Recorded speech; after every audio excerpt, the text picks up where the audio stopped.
बिस्मिल्लाहिर्रहमानिर्रहीम। नाज़रीन किराम, आज मैं अलीपुर चट्टा के मुल्हिका गांव सैयद नगर में मौजूद हूँ।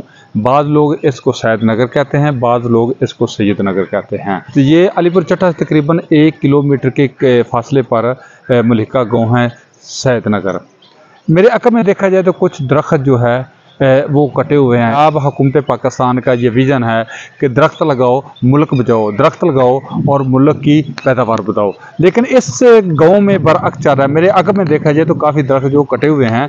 ये जो कब्रिस्तान का मामला है, ये एक शराफ की अशिया है। लोग जो हैं वो दरख्त लगाते हैं ताकि लोग आने वाले जो अपने अबौजदाद की कबूर पर या अपने प्यारों की कब्रों पर आते हैं तो कम अज़ कम वो ले लें या ठंडी जगह पर बैठ जाएँ या उस दरख्त के साए में बैठ के अपने अजीज़ों कारब के लिए फातिहा खानी कर लें। लेकिन इसके बरअक्स लोगों ने ना जाने किसके आशीर्वाद पर, किसके कहने पर ये दरख्त भी काटे। अब सवाल ये पैदा होता है, इसको कटाने वाला कौन था? अलीपुर चट्टा के मुल्हिका गांव सैयद नगर में ना जाने किसके आशीर्वाद पर क्यों और किस लिए दरख्त काटे गए। जो सरापा इhtजाज लोग थे वो कब्रिस्तान में है, उनसे पूछते वो क्या कहते हैं। जी अस्सलाम वालेकुम। वालेकुम सलाम जी। अच्छा जी कब्रिस्तान में बूटे लाई देने कि पट्टी देने हमेशा वास्ते दरख्त लाने चाहिए लाई देने जे मेहनत करके जे जीगा ने ਜਾਂ ਆਪੇ ਹੋਏ ਤੇ ਲੋਕਾਂ ਨੇ ਪੈਸੇ ਕਮਾਉਣ ਵਾਸਤੇ ਨਹੀਂ ਲੱਗੇ। ਹਾਂਜੀ ਇਹਨਾਂ ਤੇ ਮਿਹਨਤ ਕਰੋ ਬੂਟੇ ਸਗੋਂ ਨੇ ਜੇ ਸਾਨੂੰ ਮਾੜਿਆਂ ਬੰਦਿਆਂ ਦਾ ਕਬਰਿਸਤਾਨ ਸੀ। ਠੀਕ ਹੈ, ਇਹ ਦਰਖਤ ਵੱਡੇ ਗਏ ਨੇ ਔਰ ਜ਼ਿਆਦਤੀ ਹੋਈ ਹੈ ਭਾਈਜਾਨ, ਬਹੁਤ ਸਖਤ ਜ਼ਿਆਦਾ ਜ਼ਿਆਦਤੀ।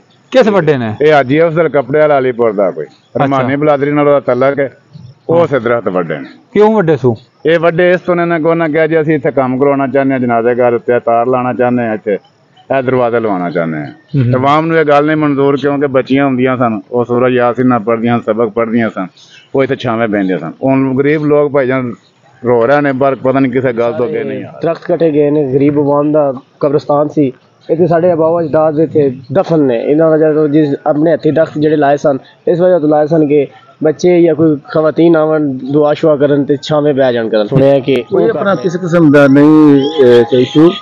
ये भाई साहब अफजल ने मेरे के बड़े अच्छा मेरे के उन्हें कब्रिस्तान ताउन किया। उन्हें 16 लाख की मिट्टी पवाई है, उन्हें कब्रिस्तान जनाजे का बनवाया, बिच पत्थर लवाया, सारे मुशावत सारे मिल के उन्हें वो कबरां दे कुछ दरख्त पटाए जो कबरां परेशान करते सन।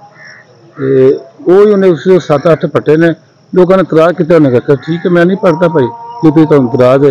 और मकसद सी कि मैं सैयद नगर एक मिसाली कब्रिस्तान बनावा, बहुत अच्छा हो, साफ सुथरा हो, जो किसी ने मतलब कि दुआ मंगने या आने जाने की तकलीफ ना हो, साफ सुथरा चाहता सी। लेकिन वो नहीं पिंड गाँव के कोई ऐसे बंदे ने ऐसे शर्मसांग जो नहीं पसंद करते तो उन्होंने लिहाजा लोग छड्या, वो फिर रुक गए कि ठीक है सी नहीं पैसा। अच्छा, ये जो दरख्त उन्होंने पटाए ने वो कितने गए ने? उन्हें दरख्त दसा ना कि अपना 7-9 या 10 दरख्त पटाए ने। वो जो कब्रिस्तान डिस्टर्ब कर वो कितने गए कितने ने? बेचे ने, बेचे ने, कोई शक नहीं, झूठ नहीं बोले कि बेचे ने। वो